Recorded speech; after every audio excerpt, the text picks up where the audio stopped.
ہم بہت ساری چیزوں کا اب مجھے ہے موجودہ حکومت ہو یا پنجاب حکومت ہو، ہزار قسم کے ریزرویشنز ہیں، لیکن اپنا مزاج ہی ایسا نہیں ہے، نہ کوئی ہم فقیر سے بننے ہیں، نہ کوئی ان سے فائدہ لینا ہے، نہ کچھ۔ جب ان کی تعریف بنتی ہے تعریف کر دیتے ہیں، جب تنقید بنتی ہے تنقید کر دیتے ہیں۔ وہ آپ لوگوں کی ڈگنیٹی ہے کہ سوشل میڈیا کے مزاج کے الٹ پھر بھی مجھے سنتے ہیں، پھر بھی آپ مجھے داد دیتے ہیں، اور میری ویڈیوز کبھی لیٹ ہو جائیں تو بار بار مجھے ہزاروں میسیجز آ جاتے ہیں کہ نقوی صاحب ہم آپ پہ اعتماد کرتے ہیں، آپ کی ویڈیو کیوں لیٹ ہو گئی ہے۔ لیکن اب یہ ہے کہ میں نے کوئی کام بتایا اور وہ کام نہ ہو، اور وہ صحافی کہے کہ جی اب تو یہ حکومت گئی، اب تو یہ بس اس کے بعد وہ ان کی ایسی تیسی پھیرنی ہے۔ یہ ڈس آنیسٹی ہے، یہ بد دیانتی ہے ایک قسم کی۔ اور میں کسی چیز کے بارے میں میسج کیا ہے، حالانکہ میسج یعنی کہ اپنی خبر کی معلومات کے لیے، اور وہ نہ آئے تو ٹھیک ہے، احتجاج کرنا میرا حق بنتا ہے کہ بھائی میں نے خبر کی معلومات گورنمنٹ سے لینی ہے نا، اور اگر کوئی میسج کیا کوئی نہیں میں احتجاج کر سکتا۔ یہ کیا ہے کہ میں چیزوں کو توڑ مروڑ کے پیش کرنا شروع کر دوں کہ جی اب یہ حکومت پرسوں گئی، اب مجھے بھائی لاکھوں سننے والے لوگ ہیں، اب ان کو میں مس گائیڈ کرنا شروع کر دوں، یہ تو بہت بڑی غلط بات ہوئی نا۔ یہ بڑی عجیب و غریب سی ایک صورتحال ہے، اور بہت ہی غلط صورتحال ہے، اور ہمارے ہاں یہ ہمارے ہاں ہی ہوتا ہے، اس طرح سے نہیں ہوتا۔ ادروائز آپ کسی دوسرے ملک میں جائیں، اب یہ ادھر ہی پھڈے پڑے ہوئے ہیں اور اس طرح سے نکل نہیں پا رہے یہاں پر۔ ادروائز کل میں ایک ویڈیو دیکھ رہا تھا، وہ یہ وائس آف امریکہ نے لگائی ہوئی تھی کہ یہ شکاگو میں ایک گاڑی انہوں نے بنائی، ایک کمپنی نے، اڑنے والی کار، اور ان کے ڈیمانسٹریشن بھی کی انہوں نے، اور اس ڈیمانسٹریشن کو 40 سیکنڈ کی ڈیمانسٹریشن کی ہے، اور وہ 40 سیکنڈ تک وہ اڑی ہے، اور کامیاب ڈیمانسٹریشن تھی۔ انہوں نے میڈیا کو نہیں بلایا، لیکن دور سے میڈیا نے یا کسی نے کوریج کی ہے، اور انہوں نے اس کوریج میں آپ یہ دیکھ رہے ہیں کہ گاڑی اڑ رہی ہے۔ لوگ کہاں پہنچ رہے ہیں؟ لوگ ادھر ادھر، ہم ٹرمپ کو کہتے ہیں وہ فلاں ہے، یہ ہے، وہ اپنے ملک کے لیے دیکھیں وہ کیا کر رہا ہے۔ خود جو بائیڈن کے اس نے اتنے بندے نکالے، اتنے کو فائر کرنا شروع کر دیا، ٹرمینیٹ کرنا شروع کر دیا۔ جو بائیڈن کا آپ نے ایک بیان نہیں دیکھا ہوگا، کبھی بھی نہیں۔ اب وہ ٹرمپ نے کہا کہ جو $50 ملین لگائے گا یہاں پہ انویسٹمنٹ کرے گا، اس کو ہم گولڈ کارڈ دیں گے، یعنی شہریت دیں گے، گولڈ کارڈ دیں گے۔ تو لوگ یہ کر رہے ہیں، لوگ اس طرح کی انویسٹمنٹ کر رہے ہیں صنعت میں کہاں کہاں۔ کل میں حسین حقانی صاحب کا ایک دیکھ رہا تھا ٹویٹ، بہت ہی معروف صحافی اور جید قسم کے، مطلب صحافی بھی ہیں، بہت اچھے انسان ہیں حسین حقانی صاحب۔ تو وہ پھر جو ہے نا امریکہ میں بھی کافی عرصہ رہے ہیں، تو آج کل مڈل ایسٹ میں ہوتے ہیں۔ تو مقصد کہنے کا یہ ہے کہ انہوں نے کہا کہ جو صنعتی پیداوار پوری دنیا کا صنعتی پیداوار کا 30% چائنا پیدا کر رہا ہے۔ اٹ مینز کہ بہت بڑی بات ہے، امریکہ بھی اتنا نہیں پیدا کر رہا۔ تو اب آپ خود بتائیے کہ 30% پوری دنیا کا، لوگ کہاں جا رہے ہیں، ہم پتہ کہاں جا رہے ہیں، ہم یہ جا رہے ہیں۔ یہ آپ ویڈیو دیکھ رہے ہیں، یہ ایک صاحب گھس آئے، یہ راولپنڈی اسٹیڈیم میں میچ ہو رہا تھا نیوزی لینڈ اور بنگلہ دیش کا، یہ سعد رضوی صاحب کی تصویر لے کے یہ گھس آئے۔ یہ ہماری پرائرٹیز ہیں، یہ ہماری پرائرٹیز ہیں ماشاءاللہ۔ یہ وہ گھس آئے ہیں، اور جناب وہ پھر اس کے بعد ان کو سیکورٹی والوں نے نکالا، پتہ نہیں۔ خیر اب میں اس طرح کا دوش تو نہیں دیتا، پوری دنیا میں اسٹیڈیم میں تماشائی، چاہے وہ انڈیا ہو باقی جگہیں ہوں، تو گھس آتے ہیں، کیونکہ تماشائی جب ادھر ہی بیٹھے ہیں، اتنے سیکورٹی والے ہوتے کوئی نہیں ہیں۔ پھر اس کے بعد سیکورٹی والے اس کے پیچھے لگے اور پھر اس کو پکڑا۔ اس سے یہ بھی ہو سکتا ہے کہ اگر کوئی آئے خدا نخواستہ کسی کھلاڑی کو کوئی نقصان بھی پہنچا سکتا ہے، یہ بھی ہے۔ اس نے آ کے جپھا مارنے کی بھی کوشش کی نیوزی لینڈ کے ایک کھلاڑی کو۔ تو بہرحال ہم یہ لوگ ہیں، ہماری یہ پرائرٹیز ہیں ماشاءاللہ۔ آپ جزاک اللہ کہہ دیں یا آپ ماشاءاللہ کہہ دیں۔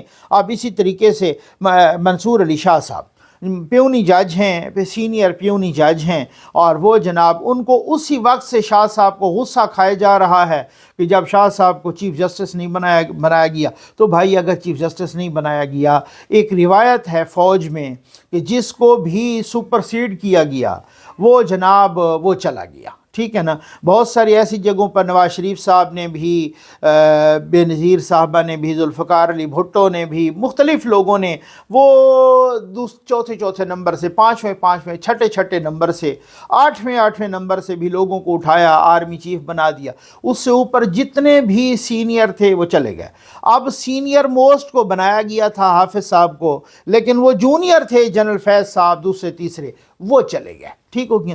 تو بھائی بات یہ ہے کہ اگر اتنا غصہ ہے تو جیسے پہلے مختلف صحافیوں کے ذریعے کہلوایا گیا کہ جی ہم تو چلے جائیں گے، تو چلے جاتے، اس میں پھڈا ڈالنے والی کون سی بات ہے؟ اب منصور علی شاہ صاحب جناب آئے، انہوں نے کہا جی مجھے دعوت ملی ہے سعودی عربیہ سے، کو آربیٹریشن کانفرنس سے ہے وہاں پر OIC اور پتہ نہیں کسی اور کے تعاون سے، اور وہ ہو رہی ہے، اور وہ مجھے چھٹی دی جائے. ٹھیک ہو گیا نا. میں اسی دوران عمرہ بھی ادا کروں گا اور مجھے چھٹی دی جائے.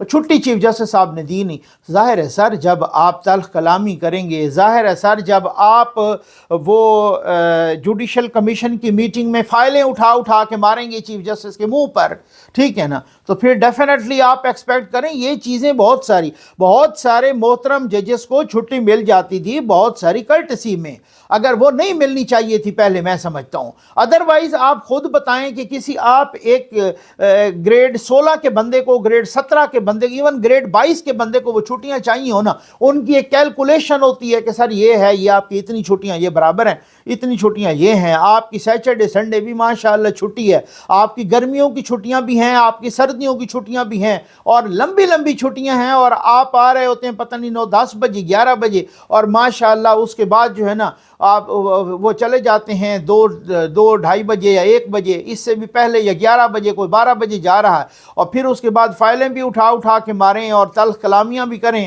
اور پھر اس کے بعد جو ہے نا کہیں کہ جی ہمیں ایکسٹرا چھٹیاں بھی مل جائیں. تو انتظامی امور کا جو ہے انچارج، اس کی مرضی ہے کہ پھر ایکسٹرا چھٹیاں دے یا نہ دے. پھر ایکسٹرا چھٹیاں تو نہیں دی جا سکتی. وہ ایکسٹرا چھٹیاں کسی کرٹسی کی بنیاد پہ، میں تو اس کا قائل ہوں نہیں کہ کرٹسی کی بنیاد پہ ایکسٹرا چھٹیاں ملیں، لیکن وہ ایکسٹرا چھٹیاں تو نہیں ملنی چاہیے. وہ تو سوال ہی پیدا نہیں ہوتا، وہ تو بالکل ہی نہیں ہونی چاہیے، کسی کو بھی نہیں ہونی چاہیے. اگر ایک بیوروکریٹ کو نہیں مل رہی، کسی اور کو نہیں مل رہی، ان کی بہت ساری، یعنی کہ آپ کی میڈیکل لیو یہ ہے، آپ کی کیجول لیو یہ ہے، آپ کی سالانہ لیو یہ ہے، اگر وہ آپ نے یا تو پوری کر دی یا نہیں تو لیپس ہو گئی. لیکن یہاں پر مسئلہ یہ ہے کہ جب مرضی آئے چھٹیوں پہ چلے جاؤ، اپنی گرمی سردیوں کی بھی کرو، اور وہ کہتے ہیں کہ جناب مجھے تو چھٹی نہیں ملی. تو سنا ہے کہ عمران خان اور بشرا بی بی کا خرچہ بڑھ گیا ہے. اب ظاہر ہے جو مفت میں بیٹھ کے وہ روٹیاں ہی توڑیں گے نا، وہ کیا کریں گے؟ خیر ماشا. کل میں سن رہا تھا ان کے وکیل کہہ رہے تھے، وہ اپنا فیصل چودھری صاحب، ایک پروگرام میں وہ فرما رہے تھے کہ بھائی آپ عمران خان کی روٹیاں گن رہے ہیں، آپ عمران خان کی روٹیاں اور نوالے گن رہے ہیں، تو یہ کم از کم یہ کو باتیں کرنے والی. ہاں بھائی اسی طرح سے تو ہیں وہ جو ککڑ کھائے، اور وہ جناب بیٹھ کے مرغے کھائے اور اپنا بکروں کی ٹانگیں کھائے، اور وہ خیر سے اس طرح کی عیاشیاں کرے، اور چیا سیڈ اور پتہ نہیں کون سے جوس پیے، یہ وہ کرے. وہ کہتے ہیں وہ ایکسرسائز کرتا ہے. میں ایکسرسائز کو قوم پہ احسان کر کے تھوڑی کرتا ہے، وہ خود ہی ظاہر ہے اتنا کھانا ہوتا ہے تو پھر اس کے بعد ایکسرسائز کرتا ہے. ٹھیک ہے نا. اور وہ کہہ رہے ہیں کہ اب جو ان کا خرچہ ماہانہ ہو رہا، اب پہلے بھی حساب آیا تھا کہ اس کے کروڑوں روپے خرچہ ہو گیا، اب خرچہ ہو گیا 7 لاکھ سے زیادہ، کیونکہ بی بی بشرا بھی، پنکی پیرنی بھی ساتھ شامل ہو گئی. ذرا جیل کا پورا بجٹ دیکھیں اور پورا قومی خزانہ دیکھیں. اور اچھا چلیں، میں کہتا ہوں کہ کچھ لوگ کہہ رہے ہیں جناب وہ اپنا بھی کچھ دے رہے ہیں. اچھا اپنا بھی دے رہے ہوں، ہر کسی کے پاس ہے اس طریقے سے کہ وہ پھر اپنا بھی دے اور باقی قومی خزانے سے بھی کھائے، اور اتنے ساری اس کی سیکیورٹی پہ بھی خرچہ آئے کروڑوں روپے. اب 7-7.5 لاکھ روپے ماہانہ ہو گئی ہے. یہ ایکسرسائز والی مشین اس کو اپنے میں تو نہیں لے کے دی، یہ بھی سرکاری لے کے دی ہے. اب ہر وقت وہ آ جاتے ہیں کہ جناب خان صاحب کے پاس تو سہولتیں نہیں ہیں، باقی قیدیوں کے پاس یہ سہولتیں ہیں. خان صاحب کے خود سارٹس موجود ہیں کہ اگر سہولتیں چاہیے تو پھر جیل کیوں ہو؟ پھر جیل تو نہیں ہوئی کہ سہولتیں چاہیے. تو اصل میں یہ لوگ نا منافقت کی انتہا ہے. اب کسی کی اگر سیلری بڑھائیں بیوروکریٹس کی، کسی اور کی، تو یہ پہنچ جاتے ہیں جناب کہ ہم تو عدالت چلے جائیں گے. کوئی اور کام کرے، کوئی بجلی کا وہ کسی کو ریلیف مل رہا ہو غریب کو، تو یہ IMF کو خط لکھ دیتے ہیں شکایتی. اب سینٹ میں بھی وہ بل پاس ہو گیا تنخواہوں کا. اب انہوں نے ایک بندے نے بھی, یہ خبر آئی ہوئی تھی کہ سینٹ کے سیکٹری سے پوچھا گیا کہ کسی پی ٹی آئی کے ایک بندے نے اب تک, انہوں نے کہا بھائی جو بندہ انکریز نہیں لینا چاہتا نا, جو بندہ اپنی تنخواہ میں اضافہ نہیں لینا چاہتا, وہ آ کے یہاں پہ جمع کروائے, ادروائز تنخواہ میں اضافہ بس یہ اگلے منتھ سے شروع ہو جائے گا. ٹھیک ہو گیا. ایک بندہ پی ٹی آئی کا نہیں گیا یہ کہنے کہ جی میری تنخواہ نہ بڑھائی جائے کیونکہ غریبوں کا یہاں پیٹ نہیں پل رہا, لوگوں کے پاس پینے کا پانی نہیں ہے, کھانے کے لیے آٹا نہیں ہے, لہذا ہماری تنخواہ نہ بڑھائی جائے. نہیں, وہ نہیں, ایک بندے نے بھی وہاں جا کے نہیں کہا. منافقت کی یہ حد ہے کہ جہاں پہ اپنی تنخواہ بڑھ رہی ہو, جہاں پر اپنا یہ سارا کچھ یہ صورتحال ہو رہی ہو, پھر تو ٹھیک ہے, پھر ویل اینڈ گڈ, میں کہتا ہوں کیا بات ہے. لیکن اگر کہیں پر غریب کا فائدہ ہو رہا ہو اور یہ حکومت کی اچھائی کو سامنے آ رہی ہو, کوئی حکومت کا اچھا کام, ادھر انہوں نے ٹانگ اڑانی ہے, ادھر انہوں نے گڑبڑ کرنی ہے کہ بھائی یہ کیوں ایسا ہو گیا ہے. 4 نئے وزراء آ رہے ہیں, پتہ نہیں آج حلف اٹھاتے ہیں یا کل حلف اٹھاتے ہیں, اور وفاقی کابینہ میں توسیع کا فیصلہ ہے. مسلم لیگ نون کے حنیف عباسی صاحب اور طارق فضل چودھری صاحب, ٹھیک ہو گیا جی. بلوچستان عوامی پارٹی کے خالد مگسی اور متحدہ قومی موومنٹ کے مصطفیٰ کمال وفاقی کابینہ میں شامل ہوں گے. ماشاءاللہ جی, جزاک اللہ, مبارکباد. ٹھیک ہو گیا نا. اور ویسے اچھے کام کرتے رہیں, غریب کو بھی ریلیف دیتے رہیں, اور خود خیر سے کابینہ بڑھاتے رہیں.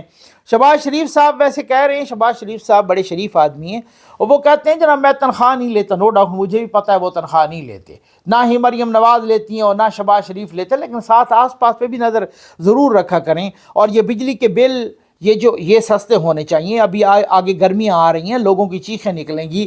ساتھ ہی آٹا سستا ہونا چاہیے, کچن آئٹم سستے ہونے چاہیے. سر آپ کہتے ہیں مہنگائی 2.5% پہ آ گئی ہے, یہ بہت کم مہنگائی ہوتی ہے. آپ اگر پورے ایشیا کی سٹڈی کریں, پورے یورپ کی سٹڈی کریں, پورے مڈل ایسٹ کی سٹڈی کریں, اس میں سینٹرل ایشیا کی سٹڈی کریں, پورے امریکہ, کینیڈا, آسٹریلیا کی سٹڈی کریں, وہاں 2.5% بہت ہی کم جگہ پہ نہ ہونے کے برابر. لیکن اس 2.5% کا جو ٹرکل ڈاؤن ایفیکٹ ہے نا, وہ غریب تک آنا چاہیے. اس 2.5% کا جو اثرات ہے نا, وہ غریب تک آنے چاہیے. حنیف عباسی صاحب کو وزارت ریلوے مل رہی ہے, ڈاکٹر طارق فضل چودھری کو وزارت قومی صحت کا قلمدان دینے کا امکان ہے, اور خالد مگسی صاحب کو وزارت مواصلات, مصطفیٰ کمال کو سائنس اینڈ ٹیکنالوجی کی یہ وزارت دی جا رہی ہے. اچھی بات ہے, ٹھیک ہو گیا. لیکن کام کریں, غریب کے لیے کام کریں. جو ہے کابینہ کی جو صورتحال ہے, تو اس طریقے سے اب غریب کا کام آیا تو مجھے یاد آ گیا کہ بھائی یہ سٹیل مل سے 1373 ملازمین کو برطرف کر دیا گیا ہے. ٹھیک ہو گیا نا. باقی کوئی 827 کو جون تک فارغ کرنے کا پلان ہے. یہ سارے غریب لوگ ہیں. اصل میں مسئلہ یہ ہے کہ یہی کام, اب میں یہ تو نہیں کہتا کیونکہ یہ بڑا آسان کام ہے کہ آپ کہہ دیں ہیرو بننے کے لیے جی وہ غریب پر کلہاڑا چل گیا, یہ ہو گیا, وہ ہو گیا, یہ ساری باتیں ٹھیک ہیں. ٹھیک ہو گیا. مجھے ہمدردی بھی ہے, رمضان شریف آ رہا ہے, آگے عید آ رہی ہے, اس سٹیج پہ ایسے لوگوں کو برطرف کر دیا گیا. لیکن اس میں صرف میں نے کہا نا کہ ہر خبر کو آپ الوف ہو کے دیکھیں گے نا, آپ ہر خبر کو بالکل انڈیپینڈنٹ ہو کے دیکھیں گے نا, ہر خبر کو اسی ایک لائن یا 2 سطری کالم میں دیکھیں گے نا, یہ بددیانتی ہوگی. آپ کو کس نے کہا تھا کہ آپ سیاسی بھرتیاں کریں؟ اور یہ میں معذرت کے ساتھ کہہ رہا ہوں کہ سٹیل مل میں سب سے زیادہ سیاسی بھرتیاں پیپلز پارٹی کے دور میں ہوئی ہیں. اب اس کا نقصان ہو رہا ہے, جس کی وجہ سے سٹیل مل بند ہے, جس کی وجہ سے پیداوار بند ہے. پاکستان کا سب سے بڑا صنعتی یونٹ جو سٹیل مل ہے, وہ رشیا کیا کہے گا جس کے تعاون سے یہ سٹیل مل. میں وہ کل دیکھ رہا تھا روسی سفیر کا بیان کہ وہ کہہ رہے ہیں کہ وہ اس میں کہ روسی صدر پاکستان کا دورہ کر سکتے ہیں ود سم کنڈیشنز. کوئی وہ معاہدے کہہ رہے تھے کہ اگر ان پہ اسی طرح سے من و عمل درآمد ہوتا ہے تو, اور اگر یہ دورہ ہو جاتا ہے تو یہ بہت بمباسٹک نیوز ہوگی پاکستان کے لیے کہ اگر رشیا کا صدر ولادیمیر پیوتن اگر پاکستان کا وزٹ کرتے ہیں تو یہ بہت بڑا ایک انقلاب اور بہت بڑا چینج ہوگا. یہ ریجنل چینج ہوگا, جیسے سنا نا ریجیم چینج, یہ ریجنل چینج. لیکن اب مسئلہ یہ ہے